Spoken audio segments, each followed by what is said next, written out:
Just bury him, my son said, as if my husband and his father were a parcel to be sent and forgotten. My husband's funeral directors stood nearby, confused. They expected us to sign the papers for a casket and flowers, but no one was going to do that. My daughter folded her arms. He doesn't need flowers and speeches, she added. He's gone. Why waste money on a show? I looked around the empty chapel, the velvet chairs, the catalog of lightwood caskets open like a book I could no longer read. When my husband got sick, I sold our house and the things we'd collected over 50 years to help him get through it, the china we'd never used, his tools still warm from his hands. Everything worth having had been boxed up and sold so we could buy another week, another cure, another chance. Now I sleep in a nursing home that smells of bleach and boiled carrots, in a room with a curtain for a door, and my children walk past me as if they don't notice me. "Your father asked for music," I whispered. "He wanted the old hymn, the one your grandmother used to sing." My son shrugged. "Mom, he's a dummy. He can't hear anything anymore. He doesn't need it." The funeral director cleared his throat politely, but impatiently. "We can do something simple," he suggested, looking from my children to mine, assessing which of them had the best options.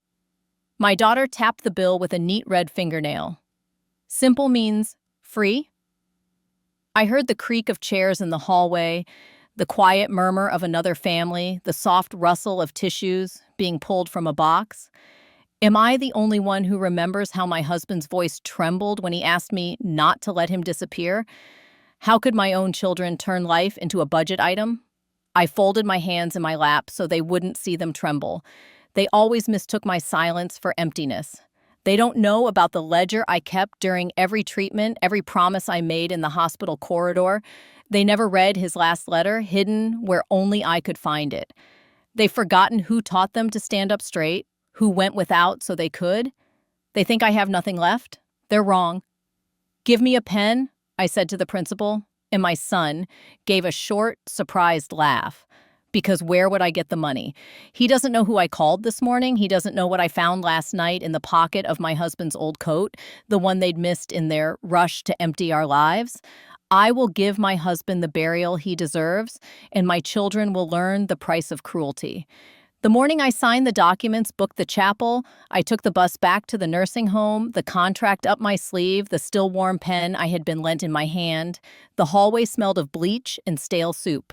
No one was laughing in the TV room where the match was on. Mrs. Patel from Flat 2B waved at me to order ginger tea, but I shook my head. I needed to do something before my hands started shaking again. His coat was hanging where I had left it, over the back of a plastic chair. The fabric was thin at the elbows, a soft gray, the kind he wore to every meeting because it made it easy to shrug even when his bones ached. I stuck my fingers into the inside pocket and found it. Paper, folded in half, then folded again, the edges polished from a night of searching. I pulled it out and smoothed it out on the bedspread. If you're reading this, I didn't live to see spring. Don't be mad at yourself. We did the best we could. Let's go see a bank manager we trust. In the second drawer from the bottom is the ledger. The key with this note: play the anthem. Don't let them turn life into a receipt. The key, taped to the corner, was small and brass. I tore it off and put it under my tongue for a second, like a child with a coin. The taste was metallic and soft. Then I stuck it in my shoe. Old habits.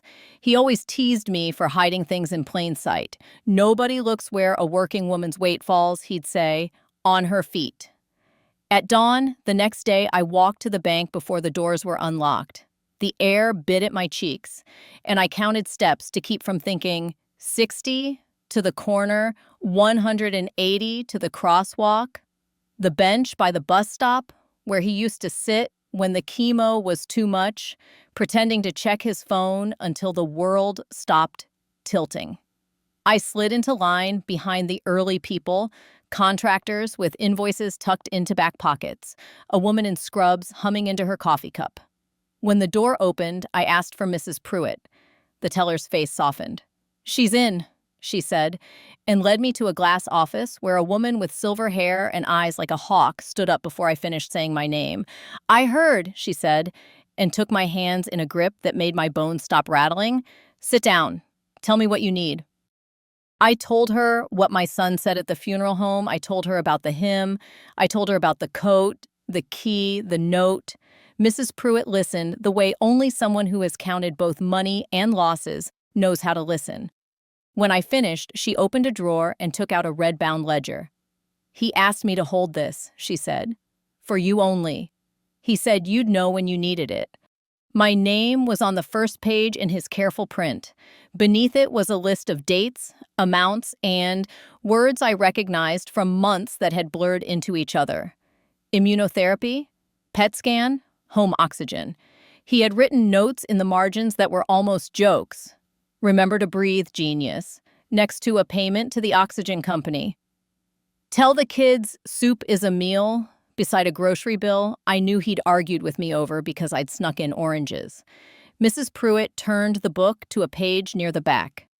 "He came in here last year," she said. "We talked about burial benefits he was eligible for through the union and the old mutual aid society from the mill.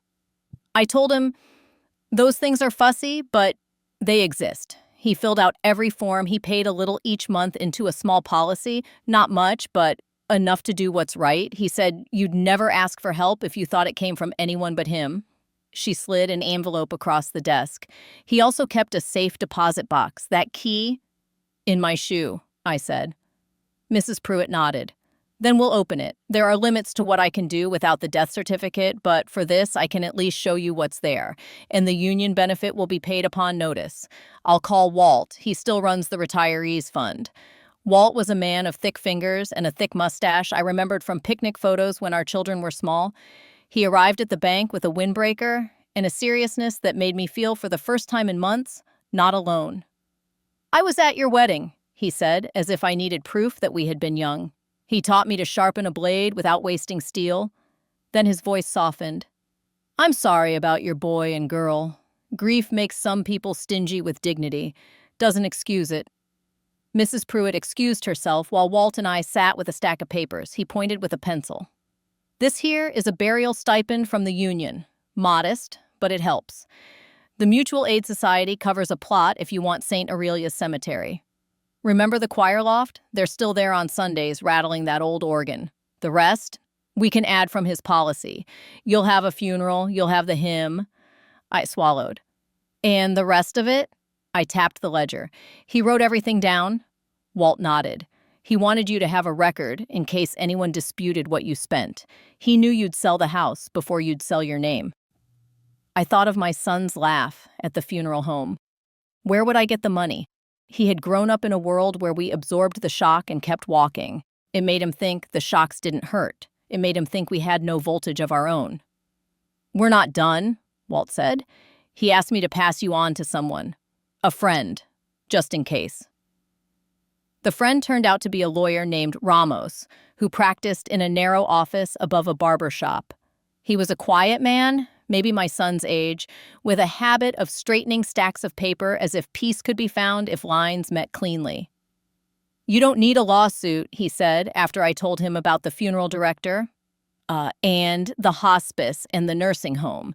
"You need 3 letters, 1 to the funeral home guaranteeing payment from the union and policy, 1 to your children, revoking any power of attorney they believe they hold over you, and 1 to the nursing home stating you'll be relocating as soon as arrangements can be made." He looked up. "Then, if you want, we file a petition to document financial coercion." "Not today. Today we make sure your husband has the right he wanted." I stared at my hands. "They'll say I'm dramatic." "They will," he said. "That word is a broom some people use to sweep up other people's feelings. Let them sweep. We're building something solid." He gave me copies of everything. He asked if he could attend the service. He taught at the community center, he said. He showed my son how to fix a door that didn't close right. I'd like to stand for him, if that's all right. At the nursing home, I asked for Sister Agnes, the chaplain whom everyone forgot was also a nurse, and could calculate morphine doses and repair a rosary in the same breath. I told her about the hymn. I told her I didn't want the chapel in the funeral home with its carpet that smelled like old apologies. I wanted St. Aurelia's because the organ was temperamental, and that seemed right. The choir still needs people, she said. We'll ask them. We'll use the white pall. And the children? They can come or not, I said. I'm done asking them to be better. I'm not done showing them that I am. She squeezed my forearm. Then we'll set the table. My daughter called that night. How much did you commit to, Maya? She asked, skipping hello. I committed to doing what your father asked, I said. You're being stubborn. We offered a simple solution. You offered to erase him? Silence. Then the click of her tongue against the teeth she'd whitened until they glowed. Practical, Mom. You always liked that word. Practical is letting go. I'm letting go of the fear that if I ask for decency, you'll call me foolish. That's what I'm letting go of. Don't make this a scene, she said, which meant she knew I could. You should come, I said, and repeated the details. If you want to speak, tell the priest. We don't do church, she said. You don't have to. You can sit in the back and bow your head when you don't know the words. We'll see, she said, which meant she didn't want to say no while she decided if there was anything in it for her. After I hung up, I sat at the small table by the window and wrote in my own ledger. I wrote with the same deliberate pen my husband used, letters pressed firm into the page. I wrote what was owed and who owed it. I wrote promises and who broke them. I wrote the hymn title and then underneath, the names of those I would call when it was time to sing. At dawn on the day before the funeral, Mrs. Pruitt took me to the vault. The safe deposit box held fewer secrets than I expected and more truth. There was the deed to the cemetery plot at St. Aurelia's, purchased years ago because he always liked the way the afternoon light made the headstones look like old teeth. There was a packet of photographs I had not seen in decades. Me in a dress I'd sewn the month our daughter was born. Him in a shirt from the mill picnic, sunburned and grinning. Our son, with cake on his chin, looking at his father like he was a lighthouse. Beneath the photographs was an envelope with my name and a small square of paper clipped to the corner. On the paper, an account number and the words "death payable to M.E. only" written in his hand. Inside the envelope, a letter long enough to feel heavy. I know how you measure a day. I know you think in corners turned and drawers closed. This account has a balance I never told the children about. I added to it when I could, mostly when the union had a good year and I taught a class at the community center. It is not a fortune. It is enough to get you out of a place that treats people like they're leftover laundry. It is enough to stand up. If you decide to do more, do it with your own measure of mercy. But do not worry about pleasing anyone who will not hold your hand in the dark. I pressed the page to my face and breathed paper and dust and the faint smell of machine oil that somehow followed his handwriting even after weeks. I went back to the nursing home and asked for an appointment with the director. I brought the letter from Mr. Ramos. I brought Mrs. Pruitt because sometimes a second pair of eyes makes people remember their manners. We'll be sad to see you go, the director said. But his eyes slid to the paper with my decision and the notice about how they had forced me to sell my wedding ring for a month of co-payments that my husband's policy should have covered. He coughed into his hand. There must have been a miscommunication. Yes, I said. And it will be corrected, or we will correct it in court, if you prefer. Mrs. Pruitt smiled her hawk smile and nodded. That afternoon, I went to the funeral home with the letter guaranteeing payment. The director's shoulders loosened when he saw the signatures. I'm glad, he said. He deserves the hymn. He does, I said. And he will have it. The day of the funeral dawned so bright it felt almost impolite. The church smelled like wood polish and beeswax. The organist warmed up, muttering to the pipes. Sister Agnes marshaled altar servers as if herding small soldiers. Walt stood by the doors, shaking hands with men whose hands had once turned the same bolts. People came who I had not seen in years. The barber from the corner, the teacher who'd lent our daughter a microscope for her science fair when we couldn't afford one, Mrs. Patel with a thermos of ginger tea in her purse because she suspected no church anywhere had ever brewed it. My son and daughter arrived late, together, dressed in black that looked expensive and felt somehow thin. My daughter-in-law wore sunglasses inside. My son hugged me from an arm's length. We came, he said, as if attendance were a gift I should unwrap carefully. Thank you, I said, and turned away before I could ask what they did with the rest of their empathy. During the homily, the priest spoke about work and rest, about how men who build in this life deserve a place not made with hands. When the time came for remembrances, Walt stood first. He spoke about apprenticeships and mistakes you only make once if someone kind shows you the better way. Then Mr. Ramos spoke, voice steady, about a door that didn't close right and a man who would not leave until it did. After them, I stood. "I sold our house to fight for his life," I said, my voice catching on the first clause and then smoothing as if my courage had been ironed. "I would do it again. I would empty every drawer and sell every plate, but I would not sell his name. He asked for a hymn. He asked not to be turned into a receipt.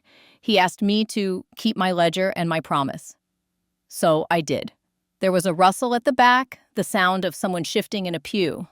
I didn't look to see who. I looked only at the casket, at the pall embroidered by women who had ironed too many linens and still found time to stitch, after the hymn, after the recessional and the short drive to the cemetery, after the shovel thudded into a pile of soil and men in jackets that didn't fit them right at the waist moved the earth as if it were heavy with something more than clay.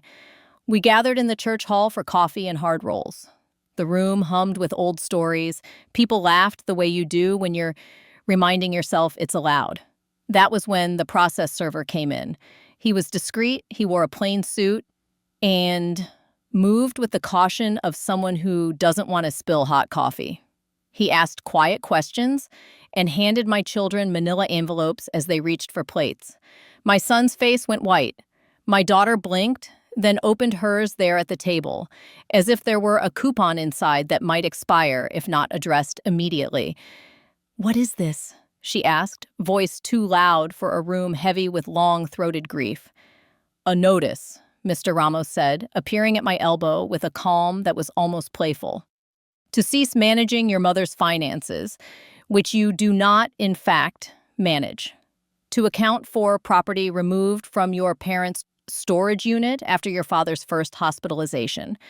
To return the proceeds from the sale of those items or provide receipts addressed to your mother as the law requires." My son's jaw worked. "You planned this," he said to me as if the word plan were an insult.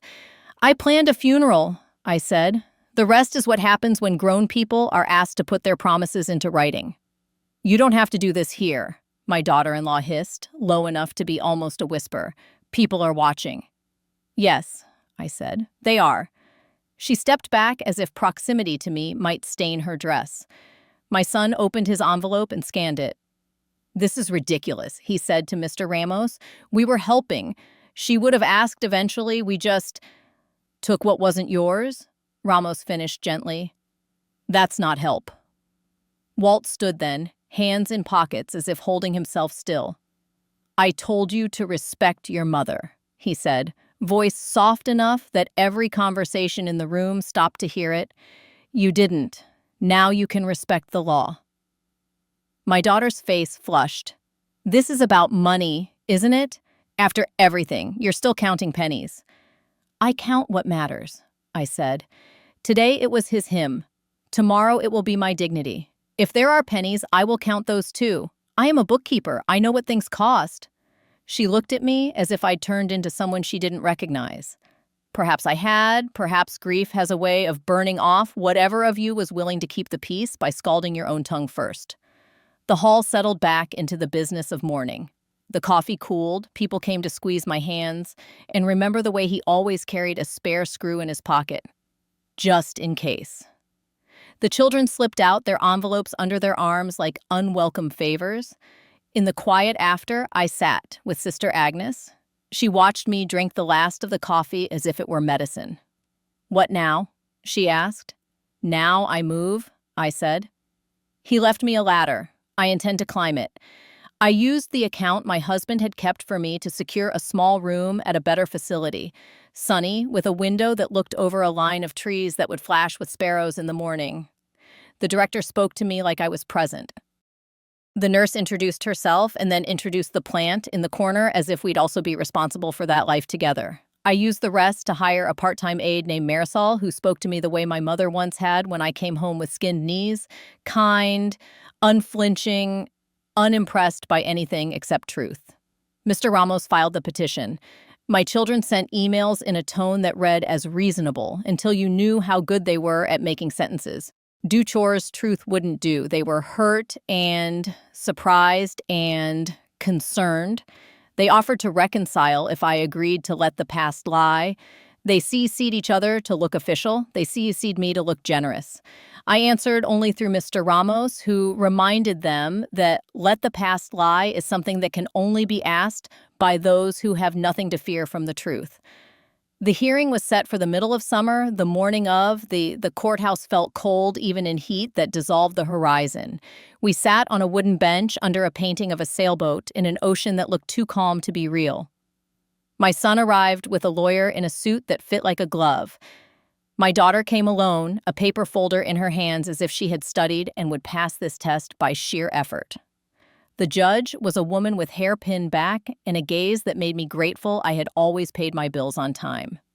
She listened as Mr. Ramos laid out the facts: the sale of my husband's tool set for cash, the removal of items from our storage unit, the attempt to prevent a funeral by withholding funds that did not belong to them, the power of attorney I had signed only to authorize my son to help with insurance forms while my husband was in surgery, not a blank check to edit my life. She listened as my children's lawyer spoke about misunderstanding and haste and their concern for safety. Do you have receipts for the items you removed? The judge asked my son. He cleared his throat. We were going to... It was a stressful time. We didn't catalog everything. Do you have a record of where the money went? To Mom, he said quickly. For her care? Is there a deposit in her account that matches the amount you say you obtained? Mr. Ramos asked, his voice so even it almost disguised the steel beneath. My son shifted. We used it to pay some bills we covered for her. It balanced out. That's not how that works, the judge said. That's not how any of this works. She revoked any claim they imagined they had under the power of attorney and reminded them that the power ended with my husband's last breath anyway. She ordered them to provide a full accounting of the property removed and the proceeds within 30 days, to reimburse anything unaccounted for, and to cease contact with my financial institutions. She asked if I wanted a restraining order. I said no. I wanted them to see me on the street and know they'd have to cross it. Outside the courtroom, my son tried to speak to me. We could have handled this in the family, he said. We tried, I said. You told me to bury him and be done with it. He flinched. For the first time, I saw a crack in him that looked like something other than anger. I didn't reach for it. I didn't put my hands into the broken places and try to fix what only he could fix. I went home to my small room with its sparrows and let myself sleep for the first time in months without waking to count the cost of breath. Grief is not a straight road. It is cul-de-sacs and dead ends and surprise turns. Some mornings I woke and reached for a shoulder that wasn't there. Some afternoons I felt a lightness I mistook for betrayal until I realized it was relief that his pain was gone.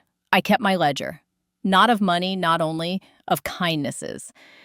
Mrs. Patel's tea, the way Marisol painted my nails a soft, unassuming pink and said, "There, now you can tap the table when you're annoyed, and it will sound like drumsticks." Walt showing up with 2 pairs in a paper bag and a story about a bolt that refused to turn until someone sang to it. Sister Agnes sending me home from chapel with an extra hymn sheet in case I wanted to learn the alto line. Then the second letter came. It arrived in an envelope with no return address, just my name, written in a hand I knew as well as my own. Inside was a single sheet. If they come with smiles and forms, remember who you were before you were anyone's mother. Go to the post office box on 3rd and Maple. The number is the year we met, backwards. The key is in your old knitting bag, the blue one with the snag. It was like being handed a map in a language only 2 people left on Earth understood. I went to my closet and pulled down the blue bag. My fingers found the hole in the lining and then the small cold shape of another key. At the post office, the clerk asked for ID and then looked at me like we were conspirators. The box held a small black notebook and a wrapped package. The notebook was my husband's writing again, a list of names and dates, and next to each, a sum. Some were small, some were not. At the bottom of each page was a note, repaid, with a box unchecked. The package contained three things: a set of old photographs, the kind printed at drugstores, of our children as teenagers, grinning into a sun-drenched future with no clue of what they might become. A leather money clip with $200 tucked in. For emergencies that aren't urgent, he had written on a tag. And a second letter: you taught me that love is not what you say in the kitchen when you're both tired. It's the way you keep the ledger of someone else's worth even when they forget it themselves. I made mistakes with the children. I was soft on them in places I should have been firm. I was firm in places I should have been soft. If there's anything left over after you're safe and the hymn is sung, do what you think is right. Give it to hands that fix more than they break. If the children meet you halfway, meet them there. If they don't, move the halfway point somewhere you can live with. I put the 200 in my wallet and the notebook in my bag. I did not tell anyone about the photographs. At the 30-day mark, my children sent their accounting. It was as shabby as their excuses. There were cash sales to men who didn't ask for last names. There were lost receipts. There were lines like misc expenses that made me want to take out a red pen, like I used to in the office, and circle the word until it confessed. Mr. Ramos filed for a judgment. The judge awarded me the value of the missing items plus costs. Their lawyer advised them to pay. My son sent a check with a note attached for peace. The handwriting slanted like his father's used to. I held the paper up to the window and stared at the light through the fibers until the anger blurred to something else. He called a week later. "Can we talk?" he asked, sounding for the first time since any of this began, like a boy with cake on his chin. "We can try," I said. We met at a cafe near the courthouse, neutral ground with sticky tables and coffee that tasted like burnt second chances. He ordered tea like he was trying to be gentle. I watched his hands the way I used to see if he was lying. He kept them open on the table, palms down, and as if making a promise. "I'm sorry," he said. "I thought I was doing the hard part for you. I didn't realize I was doing the worst part to you." He talked about fear, the kind that comes for men our children's age when they believe their lives are climbing a ladder with no top and then the rung breaks. He talked about bills and a mortgage and a child going to college. He talked about how small he felt watching his father shrink, and how he translated that smallness into control because he didn't have a vocabulary for anything else. "What happened to the boy who used to cry at movies?" I asked. "What happened to the man who held his father's hand when he couldn't sleep?" "He's here," my son said. And for a moment, I believed him. I didn't forgive him in a sweep. I don't know anyone who can. Forgiveness, if it came, would come like dishes washed one by one until the stack was manageable. I told him what the judge ordered. I told him about the other letter, the one I would not show him, the one that reminded me that mercy and boundaries are cousins who sit on the same side of the table. He nodded. "I'll pay it," he said. "And I'll come on Sundays if you want me to." "Bring your daughter," I said. "She should know me." He did. She was 13 and looked at me like I might be a story she wasn't sure whether to believe. I told her about the wedding photograph. I told her about the hymn. I showed her how to make soup from the odds and ends of a fridge and how to check the salt with the underside of your tongue so nothing bites you by surprise. She listened with the patience of a young person who has recently discovered that old people know tricks, and she liked tricks. My daughter did not call. My daughter-in-law posted pictures of sunsets with captions about new beginnings. I let them. Not every door needs to be opened again to prove you can. The first winter without him came hard and early. The trees outside my window turned skeletal and dignified. St. Aurelia's choir drifted in through the open window on Sundays if I remembered to crack it before the frost. I took out the notebook from the post office box and wrote checks in small amounts to people on my husband's list. Not all of them. Some had already repaid, I discovered in casseroles and rides to the clinic and a shed rebuilt after a storm. But some had quietly held a debt to their chest like it might warm them if they hugged it long enough. I crossed off names as I went. It was like tidying a drawer he'd meant to organize and hadn't gotten to. In the spring, I met with Mr. Ramos and Walt and Mrs. Pruitt in the bank office where we had first spread out the ledger. I told them I wanted to set up a small fund in my husband's name at the community center, something for men and women who needed a tool. Replace to keep their work, a class paid for, a bus pass to get to a training. Nothing grand, just oil for the parts of a life that squeak and make people think the whole machine is breaking. Seat it with the policy remainder, Mrs. Pruitt asked. And the judgment, I said, his money, turned back into work. Walt grinned and wiped at his mustache as if polishing it for the occasion. He'd like that, he said. He always hated a tool sitting idle on a shelf. We wrote the paperwork. We chose a name as plain as bread. We told no one who didn't need to know. The first grant was for a woman who needed a welding mask. The second was for a young man who wanted to sit for the electrician's exam but couldn't afford the fee. The third was for gas cards for a nurse's aide whose car had given up in a winter that did not.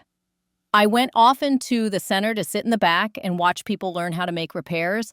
I learned how to replace the chain on a toilet tank myself, to the delight of Marisol, who bragged to anyone who would listen that I could now fix a leak in a nail. Then on a Tuesday that felt like any other, the biggest twist in the rudder of my life since the day he died arrived like an ordinary envelope. It was from the lawyer who had handled the sale of our house the year we sold it to fund his treatment.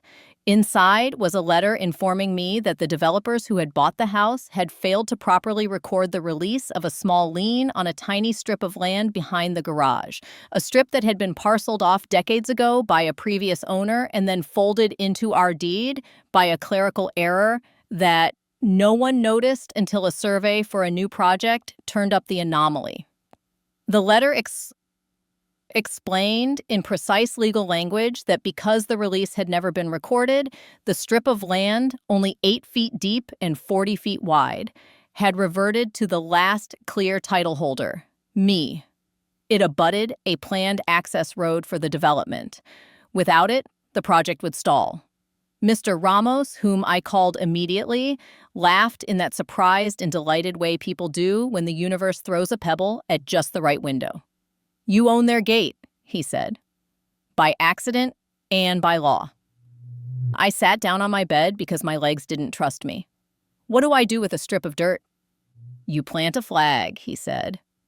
Then you sell it for what it's worth, not what they think you'll take, or you don't sell it at all, you negotiate. They refuse to pay for a funeral, then you learn what leverage smells like. It smelled, as it turned out, like fresh-cut wood and panic. The developer's lawyer called within days with an offer that sounded generous if you didn't know the map.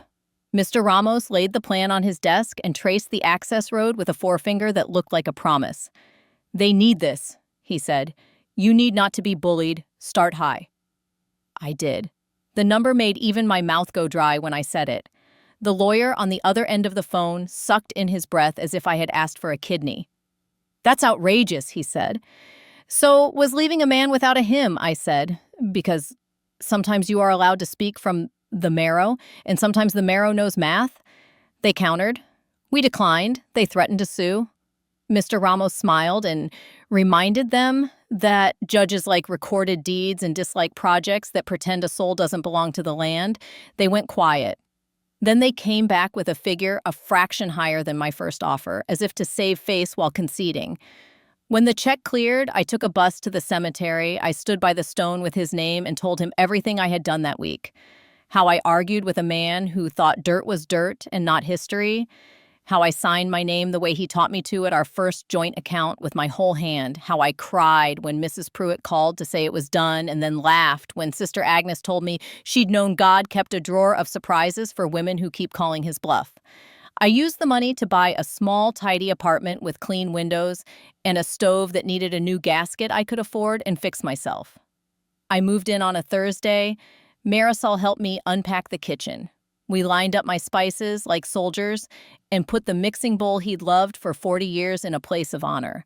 I hung the photograph of him with cake on his chin.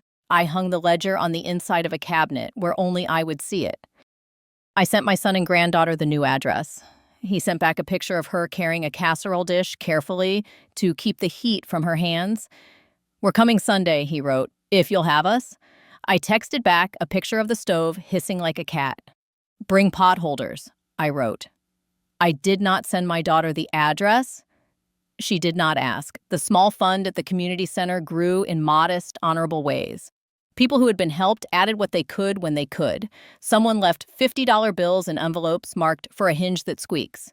We bought rulers and pliers and paid exam fees. We printed no banners. We put up no plaques. We told people that when a tool breaks, you can replace it and also learn why it broke and fix that too. On the anniversary of his death, we held a small service at St. Aurelia's. The choir sang the hymn. I sat in the pew and closed my eyes and let the organ fill the space under my ribs. My son sat beside me. He did not look at his watch. He did not flinch when the words got close to the bone. Afterward, in the hall, we cut slices of the cheapest sheet cake the grocer sold because some rites are better for being plain.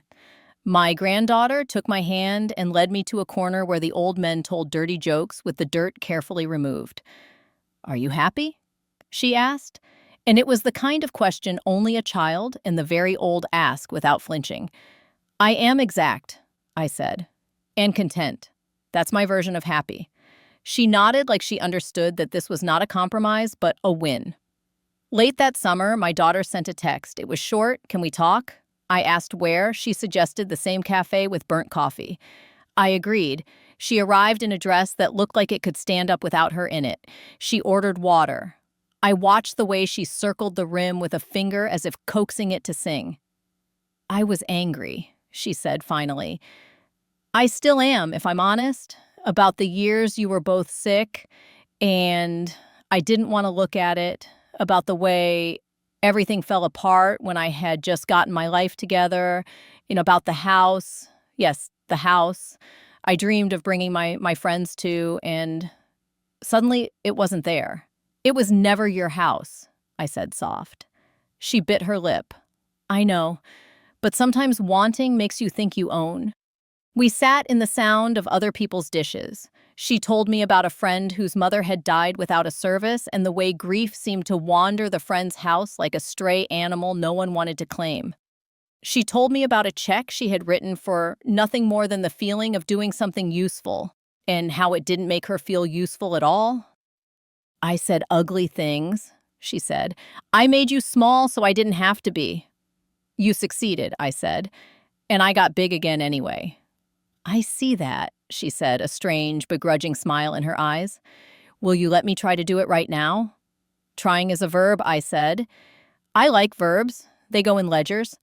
She came on Wednesdays, at first bringing a bag of groceries and leaving with nothing but a recipe written in my hand, so she would have to come back to ask what I meant when I wrote "butter the pan like you mean it." We did not speak of the judge or the envelopes. We spoke of how to pick peaches and when to throw out a sponge and the way grief sometimes leaves you alone and sometimes sits on your chest until you can't breathe. We kept our tempers. We kept our distance from certain topics until we could touch them without being burned. When the community center needed a new roof, we used some of the developer's money to patch it. The contractor who did the work said he remembered my husband teaching him the difference between a good shortcut and a bad one. "This is a good one," he said, tapping the check with a forefinger that had no time for sentiment but somehow made room for it anyway. I visited the cemetery every month. I brought a small brush to clear off the stone and a paper towel to wipe away bird gifts because dignity wears practical shoes. Sometimes I talked, sometimes I didn't. Sometimes I told him a joke without the dirt carefully removed and laughed until my stomach hurt. Sometimes I sat and listened to the wind like it might have his voice caught in it if I held still enough. On the second anniversary, after we ate sheet cake and argued about whether the organ had been tuned properly, my son pulled me aside.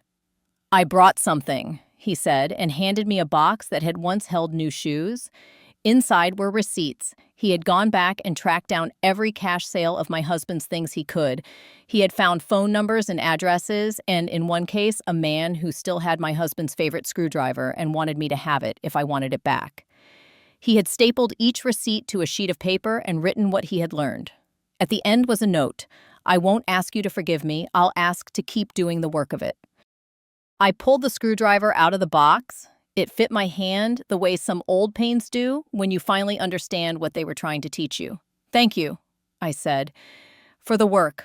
I didn't realize until that moment that my revenge had turned somewhere between the process server and the developer's check into something I could live with even if no one else learned a single lesson. Revenge, for me, turned out to be a hymn sung and a fun seated and a door closed to people who would not knock politely. It turned out to be a strip of land leveraged into a roof over heads other than mine.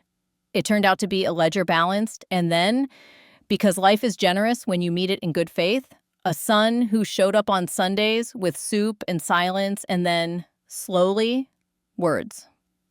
On the third anniversary, we didn't buy sheet cake. My granddaughter baked from scratch, using my mixing bowl and my recipe for a simple butter cake that tastes better the second day if you can stand to wait. She wrote his name in chocolate frosting with a hand that did not shake. My daughter brought coffee in a thermos and cups that did not match, and we laughed about how my husband always picked the ugliest mug in the cabinet on purpose because he said it made the coffee braver. After everyone left, I sat at my table and took out my ledger. I wrote a list of what I owed and what was owed to me. The first column was short, the second was shorter. I drew a line under both and wrote, for the first time in years, paid in full. I will always have days when grief knocks and doesn't wait to be invited in. I will always have a place in me that aches when a hymn is sung off key for lack of his growl in the bass. But I have a home again, built not of wood and roof, but of will and kindness, and the simple, stubborn refusal to let people turn a life into a receipt. The last time I visited the community center before winter, shut the door on easy walking, a young woman stopped me as I was leaving. She held out her hands the way people do when they are holding a gift they're afraid to drop. I passed my exam, she said. You don't know me, but that fund, someone told me to apply when my car died and I couldn't get to the test. I thought, who would care? But someone did, so I brought this.